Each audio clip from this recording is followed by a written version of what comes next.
물 한 모금, 황순원. 가을 하늘이란 정말 고양이의 눈알인가 보다. 그렇게 맑던 가을 저녁 하늘이 금세 흐려지며 비올 바람까지 인다.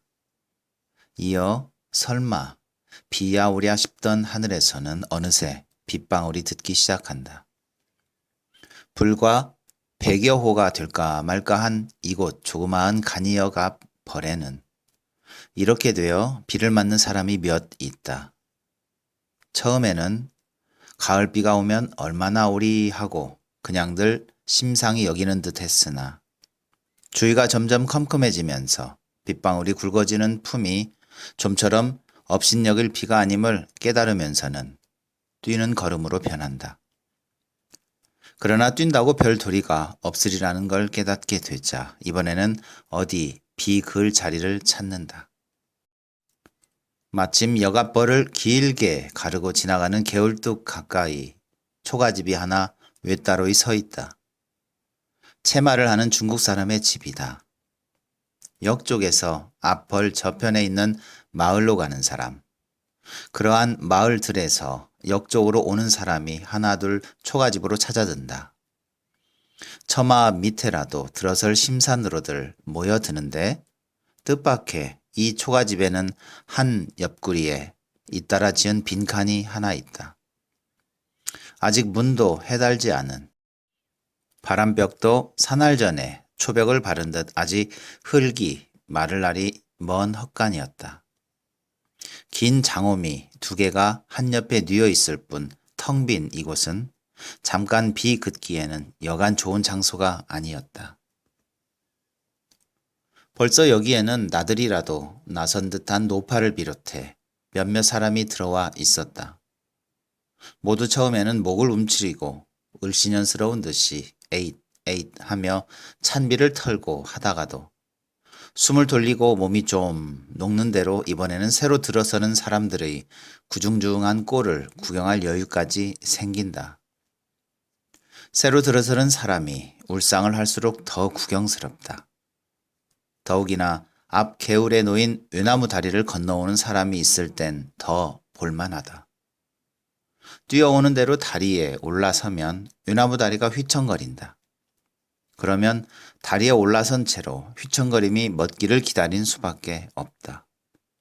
그러다 멎기가 바쁘게 다시 속히 건너보려고 급하게 서두른다. 그러면 다시 외나무 다리가 휘청거려 올라선 사람은 또 떨어지지 않게끔 몸의 중심을 잡느라고 몸을 이리 비틀고 저리 비틀고 해야 한다. 그 비트는 꼴이 여간 우습지가 않다. 지금 여기서도 분명하게 흰 수염을 길게 기른 노인이 어깨에 보따리를 하나 메고 건너온다. 이 노인은 벌써부터 이 다리를 여러 번 건너본 경험이 있음이 틀림없어 다리에 오르기 전까지는 반뜀 걸음이었으나 다리에 올라서면서부터는 조금도 급하지가 않다. 천천히 건너온다. 이 노인 뒤로 뛰어온 한 젊은 사내가 있었다. 감빛 당꼬바지를 입었다. 첫눈에도 그가 무슨 공출관계 같은 거로 군에서라도 나온 사람이라는 게 분명했다. 이 청년은 느린 노인의 걸음이 불만스러운 듯 속히 건너가소고래, 뒷사람 좀 건너가겠으래 하면서 그저 노인만 다 건너가면 단번에 뛰어 건널 기세다. 그러니까 노인은 한번 조용히 뒤를 돌아보며 어서 뒤따르소, 괜찮쇠다 했을 뿐 여전히 천천히 걷는다. 그러나 청년은 이런 외나무 다리가 도리어 한 사람씩만 아니고 여럿이 한꺼번에 건너도 괜찮다는 걸 모르는 듯 노인의 뒤를 따르지 못한다. 노인이 그냥 천천히 걸어 다리를 다 건너는 것을 기다려서야 청년은 정말 급하게 다리에 올라선다. 그러나 청년은 이에 의해 몇 발자국을 떼지 못하고 휘청거리는 다리 때문에 몸이 중심을 잃고 두 팔을 허공에 내저으며 몸을 비틀기 시작한다. 참으로 우스꽝스러운 손짓, 몸짓이었다. 마치 어른이 지금 바로 걸음마를 떼기 시작한 듯한 꼴이다. 그러다 청년은 겨우 몸을 바로 잡았으나 다시 급하게 몇 걸음 내디뎠는가 하면 다시금 몸을 비틀면서 팔을 무슨 촉수처럼 내젓는다. 그러나 청년은 종시 제 성급함을 어찌하지 못한 채 그냥 몇 번이고 같은 것을 되풀이하면서 다리를 건넌다. 이 편에서는 너나 할 것 없이 이 모양을 구경스럽게 바라본다. 모두 허물없는 웃음기를 얼굴에 띄우고 있다. 어떤 사람은 청년이 몸을 비틀고 두 팔을 허우적거릴 때마다 자기도 모르게 어구 어구 소리를 지르며 참말 한번 저 사람이 다리에서 물 가운데로 떨어지면 더 구경스러우리라는 생각을 하는 듯 했으나 청년이 그러면서도 무사히 다리를 다 건너자 모두 다행이었다는 기색이 누구의 얼굴에나 떠돈다. 청년이 다른 박질을 해 이 헛간으로 들어서서 숨을 돌리는데 비는 소나기로 변한다. 이곳 사람들은 다시 밖을 내다보며 제가끔 걱정스럽고 을씨년스러운 빛으로 변한다. 비는 좀처럼 멎을 것 같지가 않다. 장맛비로군 하고 한 사람이 입을 여니 북쪽 하늘을 쳐다보던 한 사람이 저게 암만 해도 심상티가 않디. 무리 같은 거나 안 와야 할 텐데 한다. 그래도 여긴 가을이 대충 끝났으다만 저 웃골로 가면 아직 한심 앞대다. 팥가을, 콩가을은 상기 그대로야요. 하고 아래를 무릎까지 걷어 올리고 고무신 코를 한 손으로 모아준 사나이가 말하니까 그러게 나랄이란 밥거지 지어먹어 놓고서야 먹었단 말을 하디 먹었단 말을 못 한대디요. 하고 광대뼈가 두드러지고 얼굴이 긴 말상을 한 키 큰 사나이가 말을 이어 이런 이야기를 한다. 예전에 어떤 사람이 곡식을 추수해 드리면서 이제는 먹었다 하니까 며느리가 있다가 아버지 두고 봐야 알지요. 마당질을 하면서 이제는 먹었다 하니까 며느리가 있다가 또 아버지 두고 봐야 알지요. 연자질을 하면서 이제는 먹었다 하니까 상기도 두고 봐야 알지요. 나중에 상을 받아놓고 이제는 정말 먹었다 하니까 며느리가 상기도 두고 봐야 알지요. 시아버지가 와락 성을 내어 받았던 밥상을 들이맺힘에 이 망할년 아직도 못 먹었단 말이냐 하는 걸 며느리가 흩어진 밥그릇을 주워 담으며 그것 보세요. 아직 잡수지 않았어요? 했다는 이야기인데 누구나 대개 아는 이야기일 뿐더러 별반 재미나게 하는 이야기 솜씨도 못돼서 그런지 아무 흥미를 끌지 못한다. 그저 시아버지가 이젠 먹었다 하는 걸 며느리가 두고 봐야 알지요 하는 데서 언뜻 현재 자기네 생활에라도 생각이 미친 듯 곁의 사람 몇이 군에서 나온 듯 싶성 단꼬바지 청년을 흘낏 쳐다보았을 따름이다. 정 소용없는 비가 오는 하고 또 누가 비 걱정을 하니 곁에서 김장무 배채나 좀 나을까 하고 받는다. 여기서 지금 몇 점이나 될까소 하고 누구보다도 맨 처음 이리로 들어와 움츠리고 섰던 나들이 가는 듯한 노파가 그새 들어오는 사람에게 자리를 비켜주며 맨 뒷구석으로 가 있다가 누구에게라 없이 묻는다. 단꼬바지 청년이 손목시계를 들여다보며 5시가 지났세다 한다. 노파가 다시 평양 나가는 차가 몇 점에 있디요? 하고 묻자 6시 10분 차디요 아마 하고 누가 대답해 준다. 이때 보따리를 어깨에 맨 수염 긴 노인이 노파 편을 돌아보며 평양 나가는 아즈마니요? 한다. 예. 점을 갔쇠달에 노파는 그 말에는 대답 없이 부스럭거리더니 손때가 묻은 종이 조각 하나를 꺼내어 옆 사람에게 보이며 이거 가지면 찾을 수 있겠디요? 한다. 종이 조각은 앞사람도 그 앞사람도 또 그 앞사람도 그를 모르는 사람이어서 결국 단꼬바지 청년에게로 가 멎는다. 암덩이 외달에 감옥 쏘 있는 감옥 긴 담장 뒤하여 그 아간 가서 이걸 내비고 물어보소. 노파는 종이 조각을 도로 받아 부스럭대며 소중히 치마 속에 집어넣으면서도 마음이 안 놓이는 듯이 몇 번 갓대띠만 원, 요 집이 고집 같고 고집이 요 집 같아서 원 하고 혼잣말을 한다. 노인이 여기서 내일 아침차에 가시디 저물게 갈 게 있나요?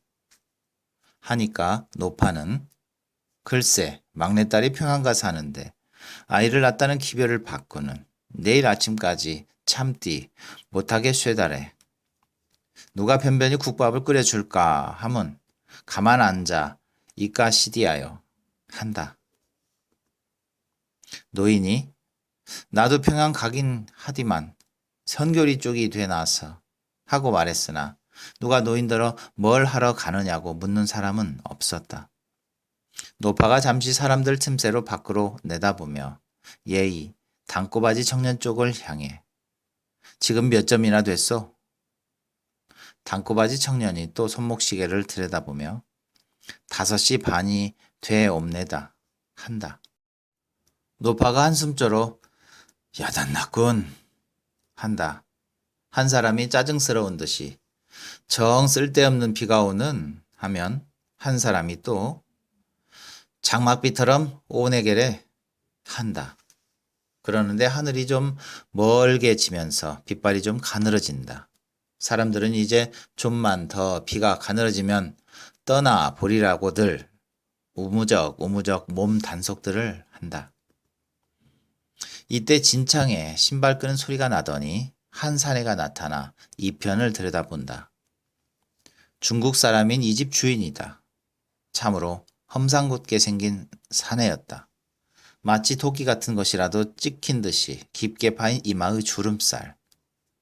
그러나 그것은 결코 무슨 상처자리가 아니라 얼굴 가죽이 두꺼워 그렇다는 것이 더욱 간판사납다.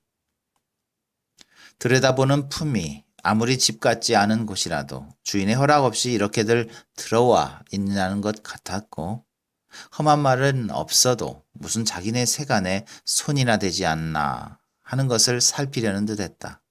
그래 안에 있던 사람들은 좀 몸들을 피해 긴 장호미가 그에게 보이도록 해주었다. 그러나 집주인은 무엇 그런 것을 살피는 눈치는 아니고 그저 이 편을 잠시 기웃이 들여다보고는 그 험상궂은 얼굴을 거두어 가지고 가버린다. 어석버석해진 이 기회에 모두 떠나보려고들 한다. 비가 아주 멋지는 않았지만 그러는데 휘 거센 바람이 일며 찬 기운을 안으로 몰아넣는다. 이제 비가 그치고 찬바람이 나오려는가 보다. 아직 비도 채 멎지 않은 데다가 이 바람에 밖은 무더니 차가울 것만 같다. 그래 누구 하나 선뜻 나서는 사람이 없다. 그러는데 다시 비가 몰려온다. 소나기다. 누가 또 한숨조로 공연한 비가 오는 해도 이제는 모두 한심에 말하기도 싫은 듯이 잠잠하다가 말상을 한 사나이가 이러다가 욱하면 무배체 결단이다 한다. 노파가 초조한 듯이 또 6점이 다 됐디요? 하는 걸 단꼬바지 청년이 좀 성가신 듯이 손목시계를 후딱 보고 6시 좀 전이외다 한다. 이제는 정말 가봐야겠는데 아무리 눈앞에 다 온 정거장이긴 하더라도 그러나 노파는 선뜻 나서지를 못한다. 아무래도 차가울 빗속이라 조금만 더 참아보자는 눈치인 듯. 소나기가 저물어가는 마가을 저녁 바람 속에 한창 퍼붓는다. 노파가 한참조로 야단났군 했으나 제가끔 답답한 생각에 잠겨 노파의 말소리를 듣는 것 같지도 않았다. 이렇게 소나기가 한 줄기 내리고 또 빗발이 가늘어진다. 정말 장맛비 그대로다. 이때 다시 진창을 끄는 신발 소리가 나더니 좀 전의 험상스러운 집 주인이 나타났다. 이번에는 한 손에 주전자를 들고 한 손에는 찻종 하나를 들었다. 주전자 주둥이론 김이 오른다. 이 중국 사람은 무표정한 대로 주전자와 찻종을 이편으로 내민다. 말상을 한 사나이가 받았다. 찻종에 붓는데 김이 연긴다. 그 김을 보기만 해도 속이 녹는 것 같다. 먼저 수염 긴 노인이 마시고 노파가 마시고 그리고는 옆 사람 순서로 마신다. 한 모금 마시고는 모두 좋다. 이제야 속이 풀리는 하고들 흐뭇해한다. 단지 그것이 더운 맹물 한 모금인데도. 그러나 그것은 헛간안의 사람들이나 밖에 무표정한 대로 서 있는 주인이나 모두 더운 물에서 서리는 김 이상의 뜨거운 무슨 김 속에 녹아드는 광경이었다. 노파도 이제는 비도 가늘어졌지만 물 한 모금의 기운을 얻어 사람들 틈을 빠져나와 먼저 떠날 준비를 차릴 수 있었다.